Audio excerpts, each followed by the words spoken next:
Never underestimate the people you meet when you first start a business, because that's how I survived. It wasn't for friends from years gone by, mostly from high school and acquaintances that you meet through the years. You know, I've had relationships with people for most of my whole life doing construction, and that's how I started. That was you know, I loved working in the fields. I loved working in the trades. It was so much fun working with a bunch of guys that are all professionals. I don't care what trade you're in. When you're working for yourself or working for a trade and you take pride in your work and you give a shit about your work and you care about your customers and your goal is not to get a quick buck, you're not going to make it if you want a quick buck. You're not going to do it. You've got to put the time, you got to put the effort in, and you got to make it count when it matters. And I'll tell you, I had so much fun working with the different guys and women later in the years. We didn't have many women back when we were kids, but it's so rewarding and so much fun. You know, the different personalities, the different trades, the way they all intermingled on the job sites. It was done with love. It was done with just the same passion of getting the jobs finished on time and to the standards that we all kept for ourselves. And that made a lot, and it meant a lot. And the guys that I've worked for, even if I didn't work with them, the years that I've been in the trades, union guys, steel workers, all these guys, man, it's a great bunch of guys. They're so much fun to party with. The prima donna electricians down to the guys in the fucking trenches, guys 1,000 feet in the air on the steel. Don't matter, man. We all want to go home. We all want to make a good living. It's a great trade. Our times together meant more to me than I can tell you. It was a learning experience, and friendships grew out of it over many years. And the beauty of what we had is being lost now, because people aren't getting into the trades, and a lot of them are getting into it for the wrong reasons. You think you're going to get rich, or you're going to get rich overnight. If you get a good trade and you're not working for yourself, you get a good contract, and you can do very well. If you want to work for yourself, it's not easy, but it's very rewarding if that's something you like to do. Nobody can tell you what's best for yourself. You know what's best for yourself. It was best for me to work for myself because I don't really think anybody'd hire me or put up with me. So I had little to no choice, but that's fine with me. You know, it was a fun. Construction was fun for me. When I was like 35, my mom got diagnosed with Alzheimer's, and that's about when I bought this place. And I really decided, after losing my partnership, and we didn't lose it, we just split up because there was really no business left. You know, we had a lot of good years together. We did a lot of good things. We worked for a lot of very important people when we were kids. You know, we're in our 30s and we're working for, you know, state senators and lawyers and councilmen and lawyers and doctors, and, you know, we did a lot of commercial work. We worked for fire departments. We did all sorts of work. In the short 4 or 5 years we were together, we did pretty good. But pretty good for 4 or 5 years does not make for a living. It does not make for a lifetime. But those years all meant a lot. You know, I talked to friends that, you know, my partner and I were fine together. We had no problem splitting up. We didn't have any debt. We didn't have any income coming in. So we went our own ways, you know, fight for ourselves. It was easier that way. It's the way all of us got that point, because it was getting tough out there. There was no work in the mid-90s. It was dead. So, you know, you had to go out. Have as many people going into the trades. I think, you know, times change. People aren't the same.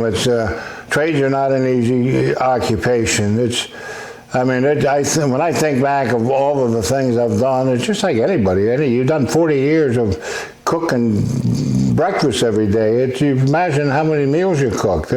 I'm the same way. It's unbelievable how much work goes through a lifetime. And the thought of a lifetime of doing construction, I think, sometimes pretty daunting. I don't doubt that. It's not an easy profession.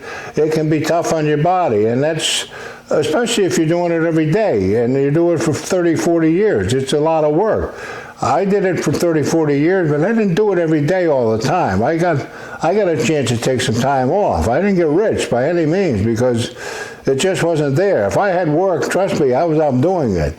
But so often it was just impossible to find work.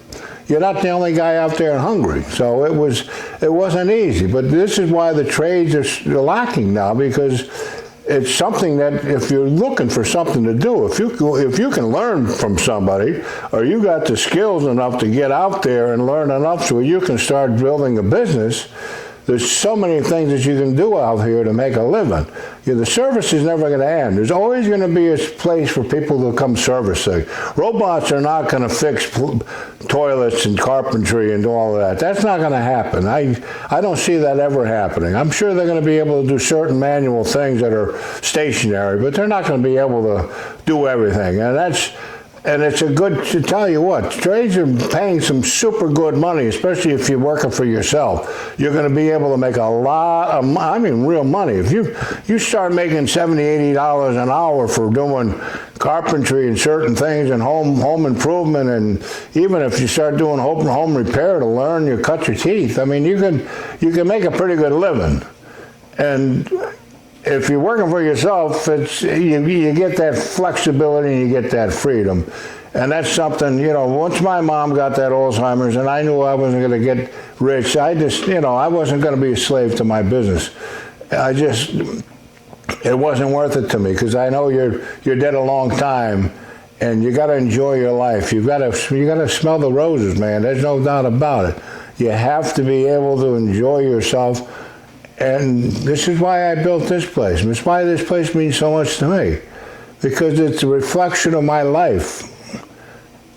And it means something to be comfortable in your own space. And I'm not one that's, I'm a loner. I like being alone. That's what I've done. I love my friendships, but I don't know, something about my personality makes me just, I'm like short. That's why I love bartending, because it was a quick conversation, or it could have been a half an hour. But I like to have in-depth conversations. I don't mind a little chit-chat, hi, how you doing? But how long can you say hi, how you doing to somebody? If you can't get into a conversation with somebody, well, then people always say, well, he's an asshole. Oh, because I got nothing to talk to you about. What the fuck am I going to talk to a stranger about? I talk to people I like and I know and I have something in common with. That's why I'm always a stick in the mud, because if I don't know you, I'm not going to all of a sudden take my time to try to have a conversation with you, especially if I know you're a fucking idiot. I've got better things to do with my time. That's why people say, how's that asshole going to be a bartender? Well, I did real good at bartending. And the people that didn't like me didn't come in, and that usually made everybody happy, because if nothing else, I'm a good judge of character. I know an asshole when I see one. I don't have to be a proctologist to see that. So it means a lot to be able to be, happy in your own space. And that's what I mean. When you're working for yourself, it can be very good. It can be very frustrating, but the rewards outweigh the problems that you make arise as a self-employed person, because there's nothing more rewarding and nothing I would ever change, short of being super rich. But don't we all wish we were super rich? I'm happy, I'm healthy, and still here, and still plugging away, and still having fun, and about to go over and have a cocktail and a little bite to eat. So till next time, I will see you very soon. And I thank you for watching. Press subscribe, press